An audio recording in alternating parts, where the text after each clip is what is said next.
And here we are. Hi, How are you? I'm good. How are you? I'm doing well. Doing well. First time. First time, yes. Well, I appreciate you even doing this and wanting to do this with me. It's Epic Spotlight Live. We stream, and here we are. We're on Facebook, LinkedIn, and YouTube today. Okay.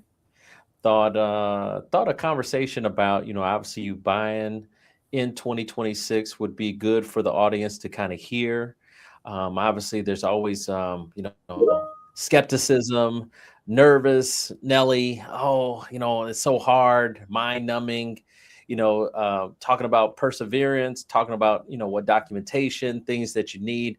Thought it would be a great conversation to have, and you actually going through the epic experience. So, wanted to start off, just really kind of, saying that ultimately every year in real estate is different. The Absolutely. market, the market is different. Values are always not the same. They up and down. Rates aren't always the same, up or down. So, that's why it's important to have this conversation. Okay. Okay. So let me ask you a question. Let's get off with just a basic question of, you know, why was buying a house or a building, I should say, so important to you? Like, why now? Why now? I'm a person that believes that you have to plan for your future, not the other way around. And anybody that knows me, it is my ultimate goal to retire in London. So I have to start now beginning to put things in place. And then I'm thinking about, when we were growing up, nobody taught us about generational wealth. So, I have grandchildren that's coming along, and of course, we always want the next generation in your family to do better than the current generation, building something for them, and teaching them the ins and outs of what they should look for. I love it. A lot to unpack there. I did not know about London. Yes, yes. Why London? It's a long family history thing, but it's I went to visit London last year for the first time, and it was a solo trip, and I have never in my life felt so that I belonged. It was just a reality unfolding for me, and I just truly felt at home. I said, "This is it. This is where I want to be." Oh, that's awesome. I've never been across the pond in London. I've been I've been to France and Spain, but never London. So my mom went there. I think she enjoyed the fish and chips and all that good stuff. But I might have to check it out. What made it feel like home to you? I mean, obviously they have a diverse community as well. A lot of Absolutely, the diverse community. One thing I liked about London is that everybody had a goal, somewhere to be. It's not like if you're from Chicago and if you ever worked in downtown Chicago, it's always like a busy rudeness, hassle and bustle. But I didn't find that when I was in London, and it was more or less of common goal and the history, the rich history that the country carries. I remember seeing a picture of you right in front of the Buckingham Palace. Oh, that was it. I almost fainted that day. Okay, so your goal is to retire, and I would say early, right? I mean, goal would be retirement early, and then I want to also retire between the ages of like 60, 62. So as I'm fastly approaching that, you have to start preparing, putting things in place. understood. And then you talked about generational, passing it down generation to generation. Why real estate? Real estate, what's your value of real estate? Well, again, think about how important it was to our ancestors. What is the 40 acres and a mule? Owning something. That's the American dream, that you want to own a house, have a house.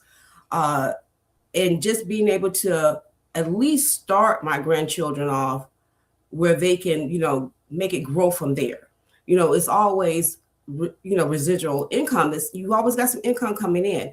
It's not like when I bought a house, but my personal house, 11 years ago, opposed to buying an investment property.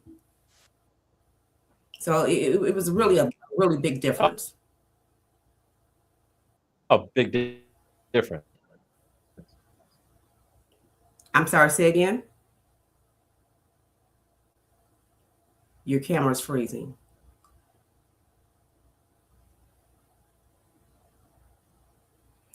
Well, I'm gonna say that the difference in There buying we a go. Having a little bit of a Monday blues. the difference in buying All right, a how about per now? Can you hear me now? yes, I can hear you now.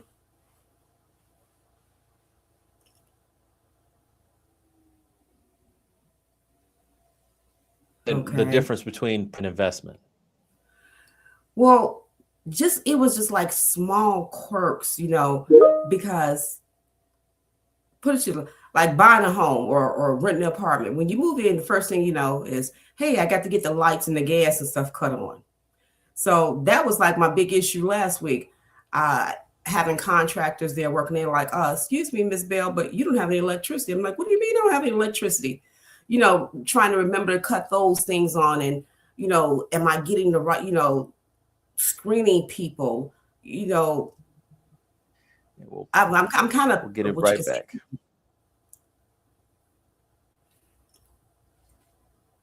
Are we freezing again?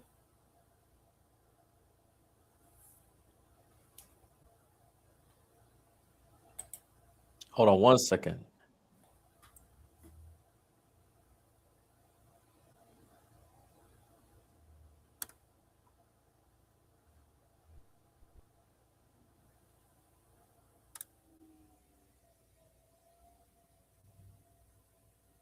Yeah, sometimes everyone, I don't know if it's snow outside, the cold, the rest of us. I mean, we'll go a couple days, weeks, no issues, Mm-hmm. and then every once in a while, stub the toe here. But yeah, I thought it was important to bring.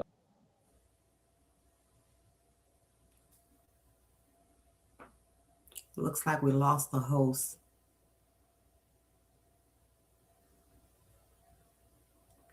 Well, you guys stay tuned. The host will be back very shortly. As you know, with weather, sometimes it can cause an effect on your internet.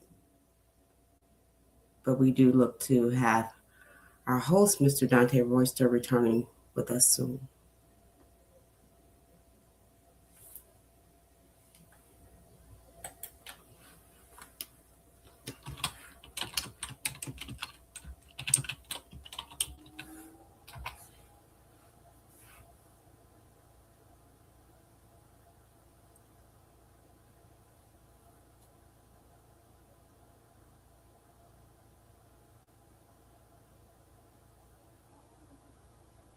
That is the true gift and curse of going live, Miss Bell. You never know what's going to happen. You just got to roll with. Absolutely. That's why I like to pre-record it because then they're taped and they're all good. But when you go on with the internet and like at this very second, like you're just hoping that everything works. But so I don't think I caught really anything that you said. I was just merely saying, it was just it is a difference from buying a house 11 years ago to buying an investment property now. And if you could, elaborate just on some of the nuances that have been around 2014, 2013 versus now. What are some of the things that you noticed were different? Well, what I noticed, what was different,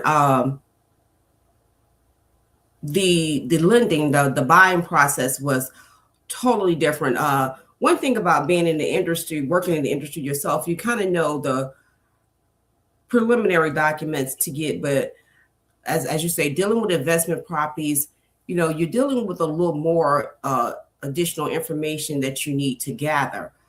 Uh, then after the process, like is say for an example, with a single family home, once you once your assets are verified, then that's one thing. But buying an investment home, people don't think in terms of, okay, well, the lender is looking for me to have reserves, you know, because buying an investment property, you're lucky if you can buy an investment property and you already have tenants. But as I bought an investment property, I don't have any tenants just of yet. So having that reserves, meaning the bank want to make sure, hey, if you don't get any tenants right off, are you still going to be able to pay the mortgage? At the end of the day, are you still going to be able to pay the mortgage? So you don't think in terms of that. You're thinking, hey, I thought I had enough. No, you need a little bit more. You need to have that cushion. But nobody told you that in the beginning. Sure. And also you had the experience of the digital HELOC. That was kind of new. What were your likes on that? The digital HELOC was it was quick, fast, and I literally had to do nothing. But again, that's the good thing about owning a property. You had to take from one to invest in something else. So I took from my current home to invest in something that's going to benefit me later on down the road. But that digital HELOC, I do recommend that to everyone. You literally have to do nothing once you submit your preliminary documents. And it took less than 5 days or so. Yeah, it was quick.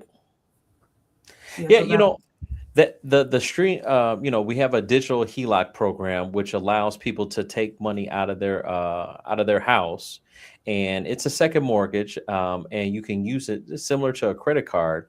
And I think it's so important because really investment properties haven't changed too much, from the day I started to now. It's still roughly about 20% down. You're going to hmm have to put 20% down. So, usually people that want to get in the game, they're like, well, how do I get that seed money? And obviously, you could save it, and just, dollar over time, just save, save, save, or you can look to get money on a cash out refinance. Now, most people that have a house, especially like you, that have had a house for 11 years, they have some low interest rates. They have, Absolutely. man, 2, 3, 4% interest rates. 3%. Exactly. So you're not really interested in losing out on that 3% interest rate that you have. So what do hmm you have to do? That's where the second mortgage, the HELOC comes in. We can go ahead and add a second mortgage that'll allow you to tap into that equity that you're sitting on. And now you have the seed money to really engage on buying investment properties. So Absolutely. that's huge.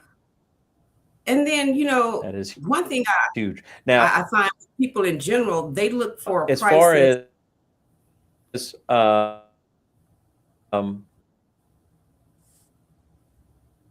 just overall,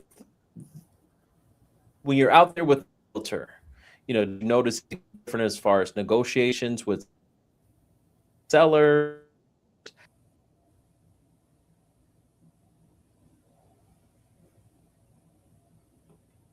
Well, you Go froze ahead there. now. You with me? I'm with you. So I think you mentioned about All right. negotiation with the realtors and the sellers. Yeah, yeah. How was this experience? Just going out, dealing with sellers. Are they flexible? Are they working with you, or are they a little bit more stern? I mean, what was your personal feel on that? I felt like the sellers were a little more stern, and I get it because the property I did end up selecting was not the first property I wanted to go with, but the first property I wanted to go with, the seller was not willing to budge at all. The seller was not willing to budge at all. And even so, with the property I did end up with, it was owned by an investment company, and we did have to haggle a few times. Hey, I need you to fix this. I need you to fix that. I need you to come down off of this. I need you to come down off of that. But it's about willingness. How willing? How do they really want to sell it? What do you really want to buy it? You know, and so again, it was a lot of back and forth, but we were able to come to an agreement. He lost a little, I lost a little, but we made it work. Oh, that's great. The reality is that, it really is a team aspect. We're all working together for the common good. They want to sell it and you want to buy it. And let's try to work together and finding out the commonalities to make sure that it's going to be a win-win situation. Right. I too many times I see situations where it's like, well, I want to win and I don't care about the other side.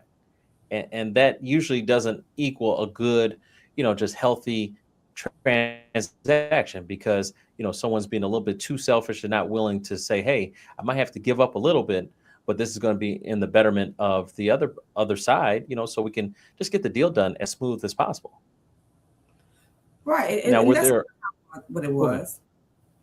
I But mean, I there was was home inspection items, right, that you needed? I'm sorry, say again. Home inspection items, right? There was home inspection They were items home that inspection items, yes. They were home inspection items. And the thing about it too is I had a awesome realtor who, when I say she was on top of it, she stayed on them day and night. And I mean, I could look at my phone and I have a message from my realtor, 10, 11 o'clock at night. Hey, I'm still working on this, which was awesome. She never left you hanging. So it's again, who do you have on your team? Who's willing to work with you and for you? I was curious, what fears did you have before starting the process? The fears, do I really want to do this? Do I really want to take this task on? Am I going to be up to it? But other than that, I mean, it was kind of like a motivating thing. If I had to do it all over again, I would. But I would say in the beginning, I wish I had bought a two flat when I bought my first home, opposed to a single family. Sure. But it was a lesson learned. Lesson learned. So It's especially nowadays where, it's just nice having that extra money coming in. extra money coming in order for you to move to the next level. It's all about elevating in life. Nothing comes to us a dream but a sleep. You sleep all day, you didn't get anything but a dream. But you got to put things in motion, and that's about constantly moving to the next level. You know, if I do this, where it's just like in an interview, the question they always ask you, where do you see yourself in 5 years? Where do you see yourself in 2 years? It's kind of like the same thing with buying real estate. Where do you see yourself? Is this going to be your only property, or are you going to continue to grow? That's how I look at it.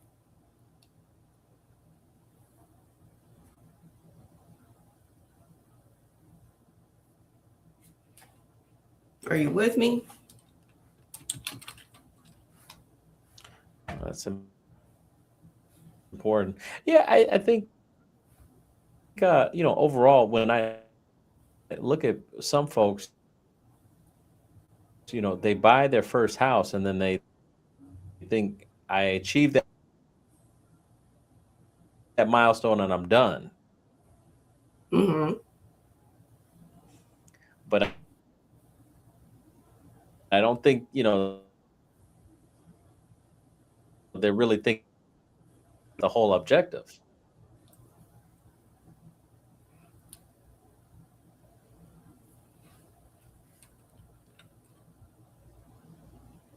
Again, our host is having internet issues, so please, again, bear with them. I actually thought it was going to be me that was going to have the internet issues.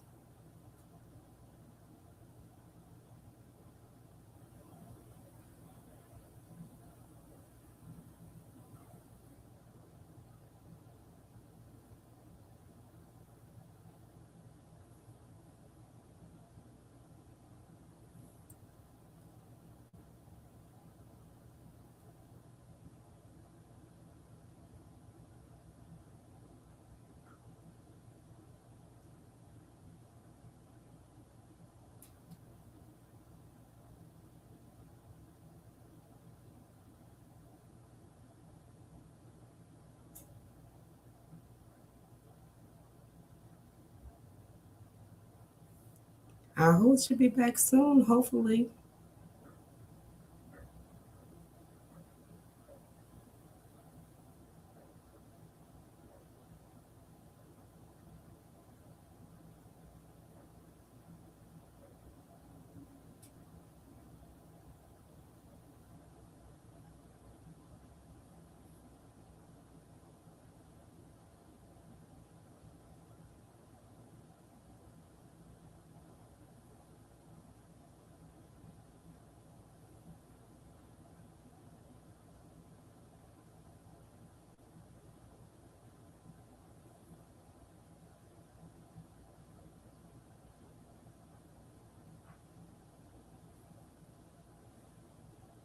I just rebooted. That good? Okay. Oh, you're freezing a little. Like still, I feel good. Okay. All Yeah. right, I can hear you. I can hear you now. I don't think I've had this in a while, but it does happen. So I know it does occur. Might be a lot of people popping on. I mean, right now it looks like we have close to 300 people listening. So sometimes Okay. with everyone listening, you do get a couple of the quirks. But I think it's so important. You were talking about elevating. We're born into this game, the game of life. We're kind of born Mhm. into it. We don't realize we're in a game, and it's like, well, I don't want to play, but you're kind of forced to play. And that's it. And it's funny you say that because I have a thing that I like to say. As being a child, in playing games, if I wasn't in charge, I didn't want to play. If I wasn't in charge, I didn't want to play. I got you. Ain't no wrong with that. What did you play jacks?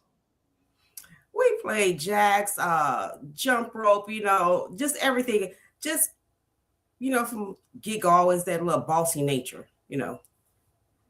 But I think that's helped you though. Now that you fast forward, you might not have had as many friends back then, bossy, I but did actually.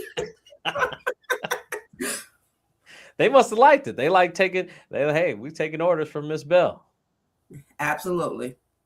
But it is important that you had that mindset as we move forward in life that it is we got to elevate, we got to keep moving, you got to, it's constant, you can't stand still. It is a level, if you're either growing or you're dying, in Hmm. that same type of and it's just unfortunate that you have to turn liabilities into assets. That's what I was kind of talking about, and then started getting frozen. But it's all about, hey, you bought the first house, great, but that's a liability. You're just Right. paying a mortgage. How do I turn this liability into an asset? And that's why, having these conversations, talking about the mortgage product and how we can kind of turn it into an asset, you were able to take that liability, plug into it, with this equity that has accrued over time. And now you have an asset. Now you're in the game with assets. Now you got potential money coming to you. And, how did you determine this, as a multi-unit? How did you determine, was there a certain cash flow you were looking for that, made this a good decision for you? Or was it just the growth or potential appreciation? What did you evaluate to kind of determine if this was going to be a good fit for you? Well, there was a lot of things that I took into consideration. First of all, as you say, can I afford this? Uh, Again, too, and how much income can this bring me in? So all those things were a factor in selecting the right property. You know, that, well, we don't think in terms of, okay, I bought a property, but yes, you're looking for your rent to come in, but still as a landlord, you still have obligations. You still have to pay the water bill. You still have to pay, for the garbage pickup, maintenance, the upkeep, all that has to be factored in. So at the end of the day, you count your pennies up, or what's the bottom line, or what's left. Facts. What did I guess, let me ask you this. What surprised you the most during the process? From, because I'm looking at from the beginning of the idea, doing the digital HELOC, closing on the multi-unit, through this process, what surprised you the most? What surprised me the most is people well, I'm gonna say, just even so, we're having a conversation with you. Remember, I don't know if you remember me asking you, like, well, I don't know about this property, I don't know. And then you would tell me, hey, this is an investment property. You're not actually living there. But see, I'm the type of person, I have to ask myself, would I want to live here? The safety, the neighborhoods. Uh, but in reality, I went to a women empowerment conference. You were one of the speakers there, amongst other, and it just kind of got it had always been in the back of my mind, but it had just got the wheels turning, and I began to make step by step, putting things in place. You have to start by saving your money, working on your credit, it's little steps, before you can get to the final steps. It's not just a big jump of leap of faith. There's things you have to do in order to get to the next level. So I had to, take those steps as required. And it didn't take me as long as I thought it would. So that I was surprised that,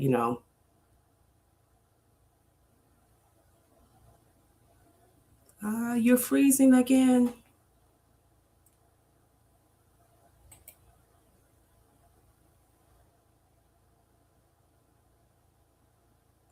Dante?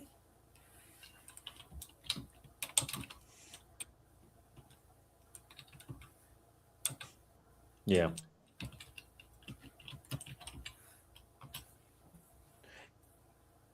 Equity. You have to have a certain credit score. So that makes a big difference too. Absolutely. So I had to get my credit score at a,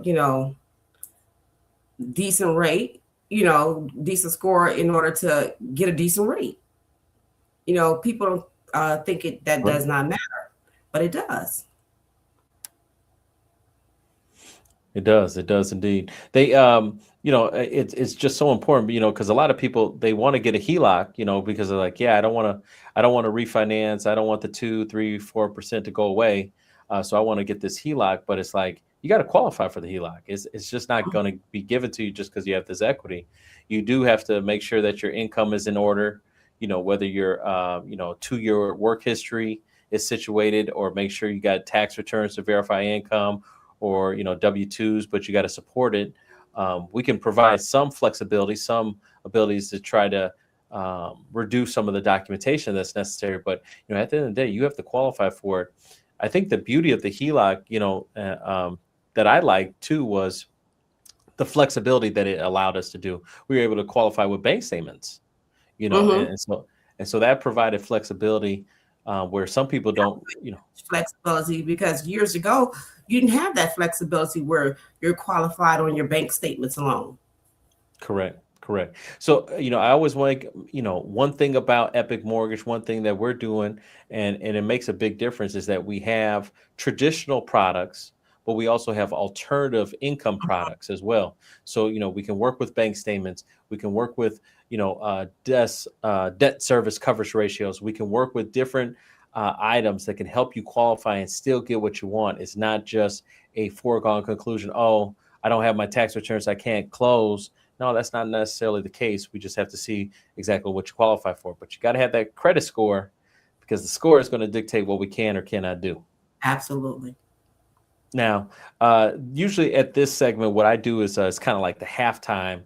I'm going to give some news and notes, and then we'll answer some of these questions. We have some people that are chiming in. I appreciate that, and appreciate everyone sticking with us. It's a live session, and sometimes the internet doesn't play nice, but we're going to keep it moving like we always do. So this episode today is sponsored by Epic Mortgage. Whether you're buying, investing, or refinancing, call Epic today at 708-905-5300.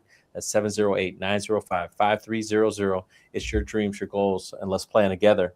Now, we have some new listings, and I wanted to point this out. We have some new listings here at www.danteroyster.com. So we have some preferred listings. We know some realtors that are putting some houses on the market, getting ready for the spring season. If you are interested in taking a look at some of these homes, if you know some friends, families, or neighbors that might be looking to buy some homes, make sure they go and check out danteroyster.com, and you can see some of the preferred listings, and we might help you just get that loan or that house and move forward. Also, too, after the show is over, if whether you're on Facebook or LinkedIn, come on over to YouTube, go to our YouTube channel, Epic Spotlight, and we have the most recent Epic podcast interview we did with Miles Powell. From civil engineer to frozen food entrepreneur, Miles Powell is on a mission to build one of the next great Black-owned CPG brands, and he's aiming for the $200 million mark. In this episode of Epic Spotlight, Miles shares how he went from hating his engineering job on day 2 to launching 8 Miles, a premium clean frozen comfort food brand now seen on shelves at Whole Foods, Target and Sprouts. So if you guys are at Whole Foods, if you're at Target or Sprouts, make sure you give a lookout for 8 Miles. We had the CEO actually on, and he talked about just the origin of his brand, and it was very fascinating. It's just fascinating talking to an entrepreneur that was making it happen, especially in the space of food. Not too often do I have those conversations, so I found it fascinating. So make sure you check out Miles Powell, the most recent Epic Spotlight podcast, and then we can answer some questions, Miss Bell. People got questions here. They had questions. Okay. Antoine says, "Did anything surprise you during the home buying process?" Yes, one thing that surprised me was when we did the home inspection. The things that when I say the inspector, which comes out before the appraiser, the little things that he found, like it was, I hit some oil. I don't know what you really want to call them, like oil barrels in the basement that had to be removed, or I wasn't expecting that. The You thinking that if somebody put a property on the market that is up, everything is up to par. Where there was a few things like we had to have the plumbing redone, just little things like that. So I wasn't expecting that in the home buying process. Another thing that came up that I'm gonna say both Dante and I were surprised with. Got all the way to the finishing line, ready to close with one lender, and at the last minute, the lender was like, "Nope, not gonna do it." So then had to start we had to start the financing process all over again, which didn't take as long because we had everything, but just to get to the door and for them to close the door in your face, no, I definitely wasn't expecting that. So that was a big surprise. Exactly. Yeah, I mean, there's a lot of twists and turns in the process. We try to do the best we can up front as far as our due diligence, but even some quirky nature of, just an appetite, and I think that's the beauty of being a broker. We can stop and pivot and move on to a lender of maybe someone that has a better appetite for the situation. So having the flexibility is so important when you're in real estate. You can't just, the one trick pony is just hard to work that one person because everything has to fit. And if it doesn't, then you're just out of luck. So working with someone that provides flexibility, has multiple options for you, probably is your best choice to move forward because once again, it gives you optionality, it gives you options, and we can move and make sure we get the end objective done, which is closing. So I think that's important. We got a question here. Clive, what was the biggest challenge you faced buying in 2026? One of the biggest challenges was doing this process by myself. When I bought my first home, I had my spouse, I had my husband, but doing this by yourself and nobody really to bounce questions off of, and are we making the right decision? Should we look further? Should we do this? Should we do that? But that was my biggest challenge because I didn't share with people what I was doing. So I had to like really constantly stay in prayer, and because I had nobody I could physically talk to about the things that I was going through and challenges I was facing. So that was the biggest thing, is doing this by myself. Yeah, being by yourself is challenged because sometimes, the emotional roller coaster, the fear, just bouncing ideas off of that. That's when you really have to have a financial team or just a team around you that can provide you that support. Through your realtor, who can help you out. But it is a challenge to just be solo. Brad writes, "What would you do differently if you had to buy again?" If I had to buy again, what I would do differently is that I would have shopped more in Indiana. My realtor, she's licensed in Illinois and Indiana. And right now, I would say Indiana is the market for buying is a little better than Illinois right now. So if I had to do things differently, I would shop a little. I would have shopped in Indiana instead of just staying in Illinois. Probably doesn't help the 25% increase in Cook County taxes. Absolutely. Um, Branson writes, what advice would you give first time buyers watching live? For first time buyers, I would say pace yourself. I mean, not at a slow pace, but at a comfortable pace, and make sure you do your due diligence, whether you're buying a single family home, personal, or you're buying an investment property. You have to think about all the ins and outs. A lot of times we don't do our homework. And anybody that's buying, I say, do your homework. Check out the property taxes. You know, is it no? Cook County, we're known for high taxes. Uh, is the county that you're living in, is it known for taxes? The homeowner's insurance, make sure that you get the proper homeowner insurance coverage.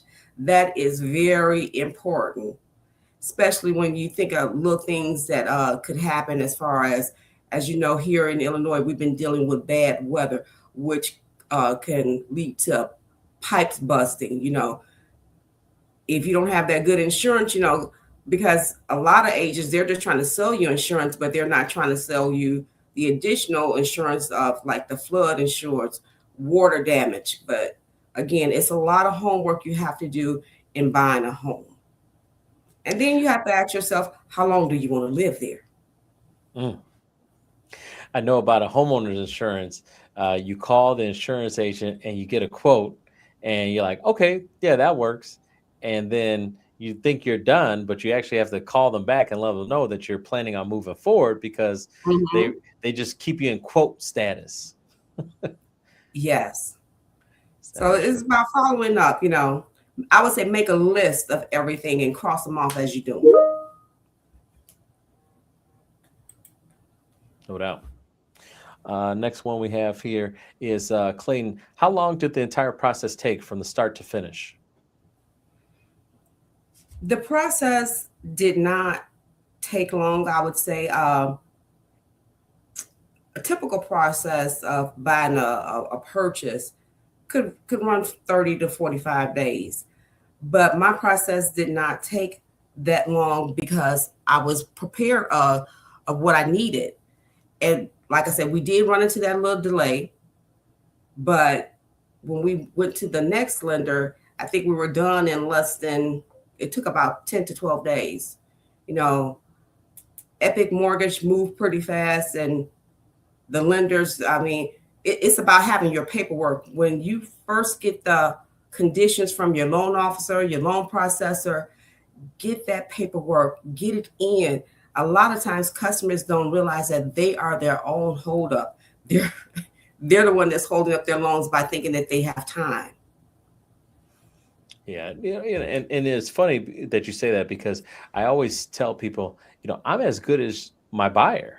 I'm as good as, really like if you're gonna, if we're gonna keep pace together, that's gonna help. But also if you got your ducks in a row, it makes my job much easier because then Hmm. I can flow, I can move. But if it's gonna if we're constantly struggling to obtain documentation or don't have everything readily accessible, that makes it harder. It makes it more time challenging. We're searching whether it's on the internet to get documentation, or we're trying to contact certain people because you don't have access to things anymore. Especially if you had multiple jobs, that's important too, right? Being able to have your old W-2s handy and available.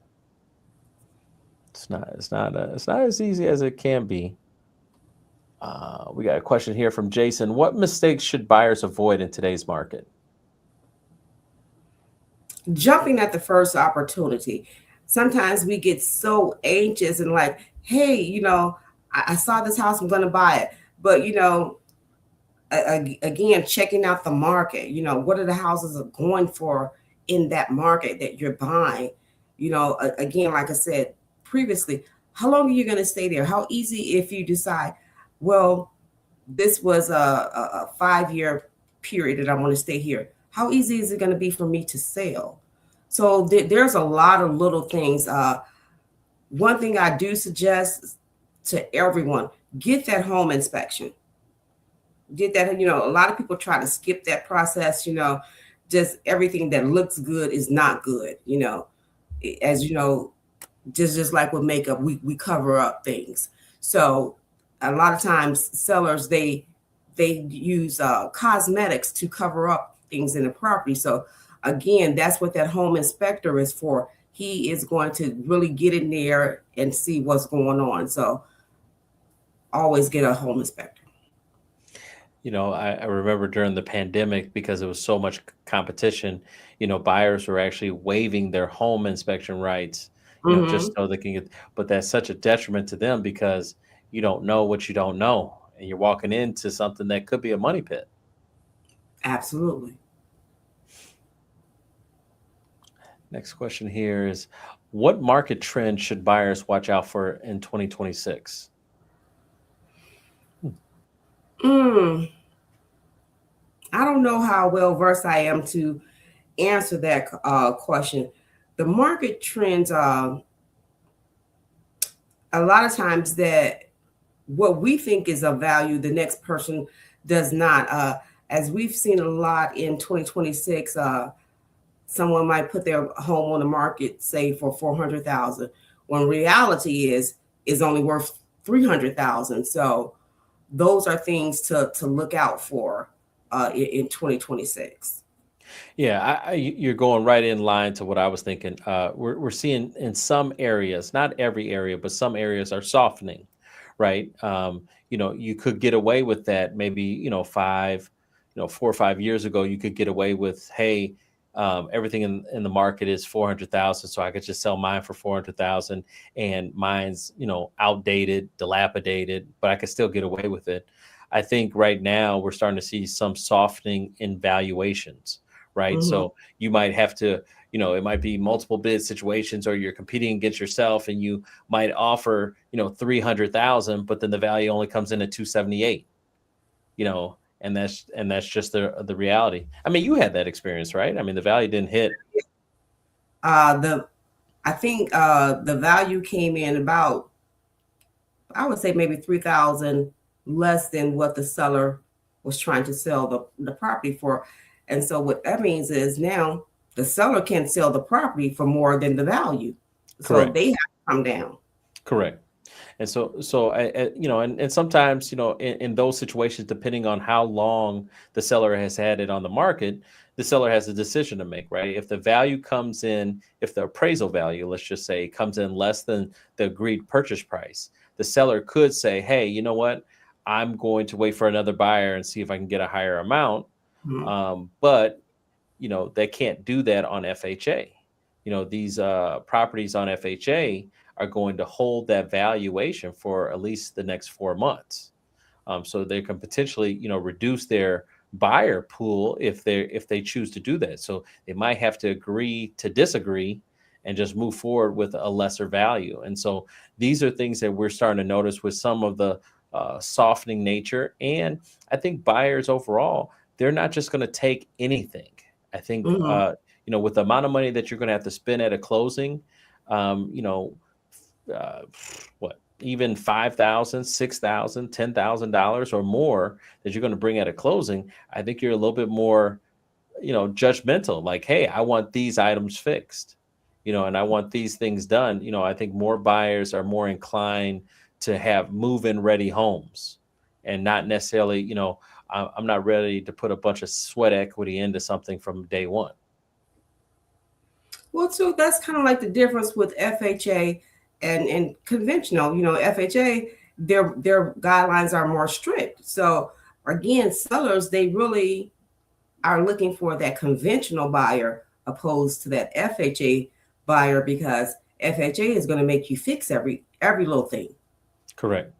Yeah, and that's where we have tiers, right? The first tier in buying is usually cash, right? We're Hmm. gonna, if I was a seller, I'm selling my house. If someone's gonna pay cash, I'm gonna probably accept that offer because I can get that done in within 2 weeks. I don't have to worry about any appraisals and jump through a bunch of hoops and guess and hope that the person's ready to go in 30 days. The second tier of buyer would be conventional. Why? Hmm. Because I'm assuming that I'm going to have less items on an appraisal that are going to come back on knick-knack stuff, but really it's safety and hazard items that come up. They're a little bit more laissez-faire. The appraisers are when it comes to conventional financing. I'll allow some of the buyers to just put some elbow grease. But when it's FHA or VA, now safety and hazard concerns are notated, pictures are taken, and that really puts emphasis on the seller to do the work. Right. All right, we got another one here. What resources helped you the most during the process? That's a good question.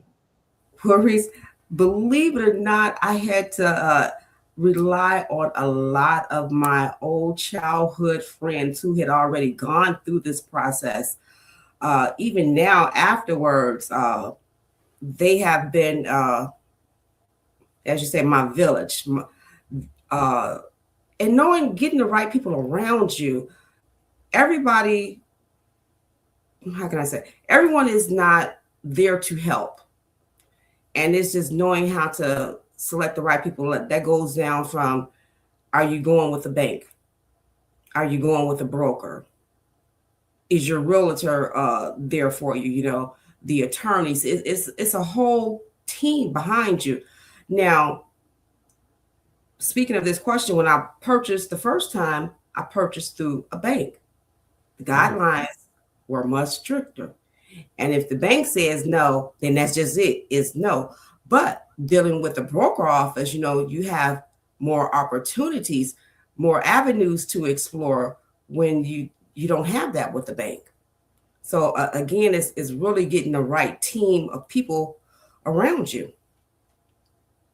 It really is. And I think it's so important.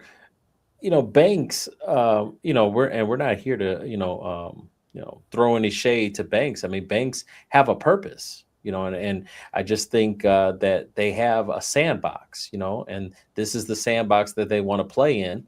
And this is, they have a certain specific avatar, and they really don't have the flexibility that some of us need out there. Mm-hmm. And so whether it's our W-2 only program, whether it's our bank statement program, whether it's our our debt service coverage ratio programs, these are possibilities and making the dream happen. I think people need to focus more on the dream and stay focused on that, and less about who's doing the loan. It's like, it doesn't matter if it's Epic Mortgage or it's got to be Chase. It doesn't have to necessarily be that big box bank. It can be a small business like an Epic that can help you out because it brings that versatility that you need. Hey, just get the job done. This is what I'm trying to do. Can you help me manifest this and make this happen? Now we got a couple more here.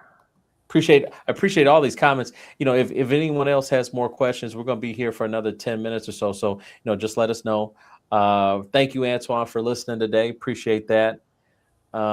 David Darnell, great video, great insights. Appreciate that, David. Thanks for listening today. And Brad, thanks for hosting such a valuable show. Appreciate you, Brad. Thank you for always listening. And so we got some time right now, Ms. Bell. Let's continue on with some of the takeaways. And let me just give you the forum real fast. I mean, did you have anything in particular that you wanted to express today and say? Not so much. Like I say, this is new for me as well. So it's like, I know what it is to buy a single family, but this is not me knowing what it is to buy an investment. Like I say, just like moving into an apartment, I mean, or a home, the things you need to do right away. But for some reason, with the investments property, I didn't think that I needed to do those things right away. Again, like I said, I had contractors working and like, sorry, Ms. Bell, you don't have electricity. Well, I didn't think I need to have the lights cut on in my name because I'm not going to be living there, or the gas cut on in my name because I'm not going to be living there. With an investment property, the upkeep, as you know, the last couple of weeks, we've had very bad weather. So now I'm at work, working my job, but I got to find somebody to run over there and get that snow shoveled and get that salt down there because I can't risk somebody falling and suing me. So it's just a lot of little things. So it's always good to have a handyman on ready standby that can get to things that you can't get to, because you have to set yourself up knowing that in the middle of the night, you're going to get those calls, this isn't working, that isn't working, or is the snow going to be removed before I get up and go to work in the morning, those type of things. No, no doubt. I mean, it's a job. It's a job, and an investment is not just a passive investment. It's something that you have to physically put some time in, and you just have to maneuver and kind of Geppetto style, right? You got to get, hey, I need my handyman go over there, and knock it out. And it's but the opportunity. I think obviously that's why you do it, because you see the opportunity, you see the vision of what it could be and what it could lead to. And is this the first one, or are you done, or what are your thoughts about moving Oh, forward? absolutely not. For the time that I do have left here in the United States, I plan. This is my goal, so I'm trying to get stuff and set up to sell my current home by June or July, Hmm. and maybe downsize now, or by that time, hopefully, I can pull a little cash out the investment property to put down on another investment. So no, this is not the end goal for me. No, that's awesome. We right now on Fridays, I do monologues. Epic monologues come on Friday mornings, and this year I decided I wanted to do kind of like a book report theme, and so every week I bring out a book and how it correlates to one's life, from a self-improvement standpoint, and just how to be better overall in the mortgage and real estate game. And so one of the books I read was Design Your Life, Hmm. and it talked about sometimes, just like a house, it needs to be redesigned and repositioned. And and so it's funny when I listen to people after having the book report and going over it with just my thoughts about it. But you hear it all the time, just like you said, of restructuring, rebalancing, redesigning your life. Hey, let me sell this house, it's too big, I don't need all this house, let me find something cheaper, right? Which potentially is a lower payment, more cash flow for you now, right? Because you have lesser expenses. Let me finish up this multi-unit property, fix it up, make it look real nice, and then kind of the Burr method, be able to refinance it and extract that money so I can get my money back out. These are all positive things of redesigning your life and just reevaluating. Everything doesn't have to be static. Nothing has to sit still and not move forward and elevate, like you said earlier. Just your thoughts on that. I mean, is that kind of what you're thinking? That's kind of what I was thinking. But to go along with that, to piggyback on that, there's a book that I read years ago called The Secret, and now they've made it into like a little documentary, so you can catch it on Prime, Netflix, or whatever. And that kind of opened up a path. You have to change your thought process. You want something different, change the way you think, change the way you do things. Keep doing the same things, you keep getting the same results. So this is about, again, as I mentioned before, elevating. So in order to elevate, I have to keep moving. I mean, what happens if I just stand still? Nothing, right? So Correct. we have to keep moving forward. And this, again, this is kind of like turning the wheels within inside of me. So now I done bought this investment property. So now what's next? What's next? And that's how we are as people. I have to do it bigger. Each time it has to get better and better. I love it. I love it. They say the definition of insanity is doing the same thing over and over again, expecting a different result. Yes, yes. And so we Uh, have a lot of insanity going on in the world. there's a person, he's gone now, but he used to say this all the time: today is a good day to begin again. Mm, And and that's how you have to treat life. Today is, we can't change yesterday, but I can do something about today, and I can plan for tomorrow. I love it. I love it. I think it was Mike Dick said something about the past is the past, but today is a present. That's why they call it the present. You know? Absolutely. Yeah, so no, it's really no, I love it. I love it. I mean, and we think alike in that regard, and that's what's important. It's about elevation, moving forward, one step at a time, growing, and just not standing still and being static and status quo. It's not good to be average because No, it's just gotta keep anybody can growing. be average. Anybody. All right, what else? I mean, obviously we got a couple more minutes. Just anything else that you want to say? I know, are we doing any shout outs to the folks?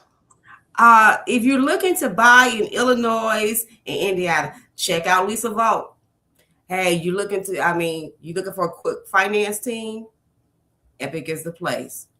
Uh, and I say that wholeheartedly, not just as, working with Epic, working with Dante. When I say the programs that they have out there, you have to explore them. I mean, you don't know if you don't ask. Nothing beats a failure but a try. And I will say that Epic Mortgage does try every avenue to get the deal done. We believe in closing deals. Yeah, no family really left behind is kind of the goal. That's the mindset, and obviously what I love about it is kind of we've all come together with all our own experiences, and with your experience, your wealth of knowledge, being in the business like you have. We have Sylvia Linares on our team, Lisa Cohn. These are quality people that have been doing this for such a long period of time, and so when all of our strengths come together, I mean, we really just work well together. And I think we kind of think alike, and we're all kind of aligned to try to do the best we can each and every time. And I think that shows, and I think people appreciate it. Are we going to be 1,000%? Probably not, but we're going to come close. We are definitely going to come close and make it happen. No, Absolutely. this has been great. This has been great. I'll be back tomorrow. I have a realtor tomorrow. She's got a new listing, so we're gonna have a special tomorrow at 11 a.m. Central Time, 12 p.m. Eastern Time, with Faye Washington. She has a new listing. We're gonna actually go over the listing, show the listing right here live on Epic Spotlight streaming, and so that way we can try to get that out there and hopefully sold right away. And so I'm looking forward to that. But no, I really appreciate you today, Miss Bell. I really appreciate you spending the time with me, letting people know your experiences and what you went through. And that was really special. And one of these days I can get the others to come on here, but I know they're both shy. So at least you were brave enough to come on aboard. Oh no, I'm not a fearful person. Hey, it's about that anxiety. Once you get past the anxiety, it's just like you say, you're sitting down, you're having a conversation. Only thing we're missing right now is a cup of coffee. So, Facts. conversation with an old friend. And one thing about the host, you make everybody feel comfortable. No, I appreciate that.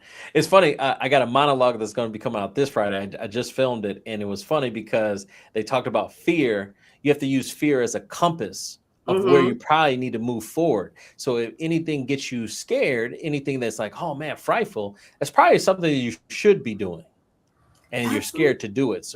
So that's what you use fear as a compass to move you in the direction that you should be going. Hey, I'm a firm believer that we stand in our own way. We fear our own shadows. No doubt. So that's it. All right, ladies and gentlemen, thanks for listening to us. Appreciate all the audience for asking questions. Really appreciate that.